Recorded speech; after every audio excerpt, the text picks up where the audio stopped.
Bonjour, troisième TP SW3. Donc nous allons réaliser un bloc de jonction. Donc première pièce, je clique sur nouveau,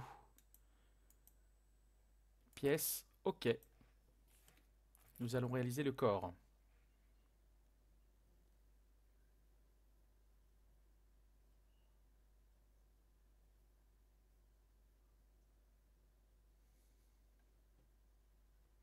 Voilà, je choisis donc ça, je vais le supprimer, j'en ai plus besoin. Voilà, je vais sélectionner plan de face, esquisse, rectangle. Je clique une fois sur l'origine, une fois ici. Cotation intelligente. Je clique sur le trait et à droite. 12.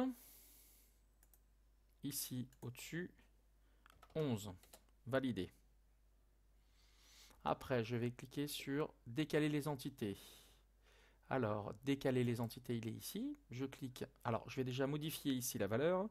Donc là, je veux décaler les entités de 1 mm. Donc là, je tape 1. Je clique une fois sur le trait ici et une fois à l'intérieur, surtout pas l'extérieur. Voilà, j'ai décalé les entités d'1 mm à l'intérieur. Fonction, base bossage extrudé. Et là, je vais taper 26 mm. Je valide. Voilà. Donc je me mets en vue isométrique. Voilà. Je vais enregistrer mon travail. Donc je fais enregistrer. Là, je vais revenir sur SolidWorks. Donc là, j'ai mon tutoriel piston bielle. Je vais créer un nouveau dossier que je vais appeler en majuscule bloc de jonction. Et je fais ouvrir une fois, deux fois. Et après, je vais l'appeler corps.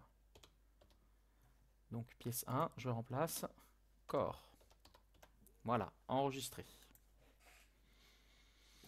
Donc je vais modifier la couleur, bouton droit, apparence, corps, et je mets une autre couleur.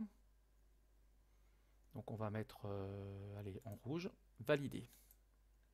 Voilà.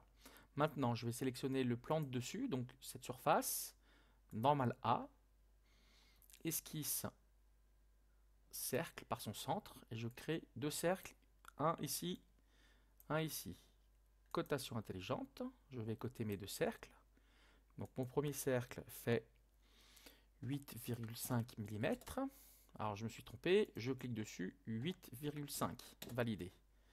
Pardon, après je clique ici, 8,5, voilà.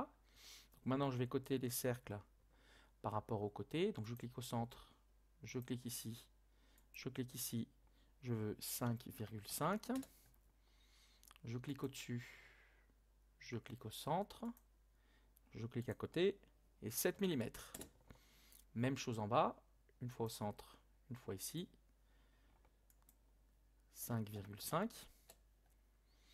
une fois en bas, une fois au centre, et là 7 mm. Voilà, 7 mm. Parfait. Donc après, je vais faire fonction base bossage extrudé. Voilà. Je me mets en vue isométrique pour vérifier une chose. Donc je pars du bon côté, parfait. Si ce n'est pas le cas, je clique ici, inverser la direction, mais là je ne touche pas. Voilà.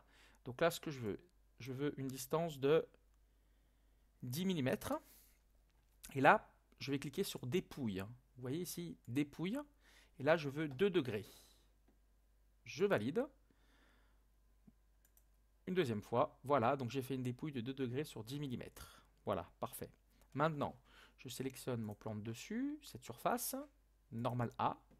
Je vais faire esquisse, cercle. Je fais 2 cercles, un premier cercle, un deuxième cercle. Cotation intelligente. Je clique sur ce cercle, je clique ici. Et là, j'écris 5,5. Pareil en bas. Voilà, 5,5. Voilà.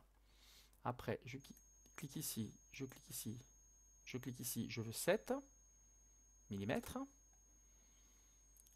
Une fois ici, une fois ici, une fois au-dessus, je veux 5,5. Voilà. Donc là, mon esquisse est noir, parfait. Pareil, une fois ici, une fois en bas, 7 mm.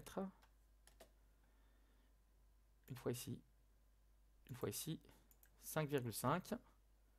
Donc 5.5, je valide. C'est bon. Maintenant, je fais fonction, enlèvement de matière, extruder. Et là, je mets jusqu'à la prochaine surface. Voilà. Je valide. Donc après, je me mets en vue isométrique.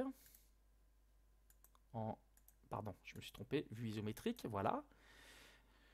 Je vérifie que les usinages sont bien en dessous. Voilà, parfait. Ils traversent. Donc là, je fais un tour pour vérifier qu'on est comme moi.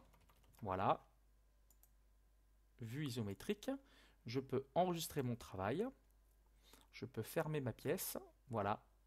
Merci d'avoir vu la vidéo. À bientôt. Au revoir.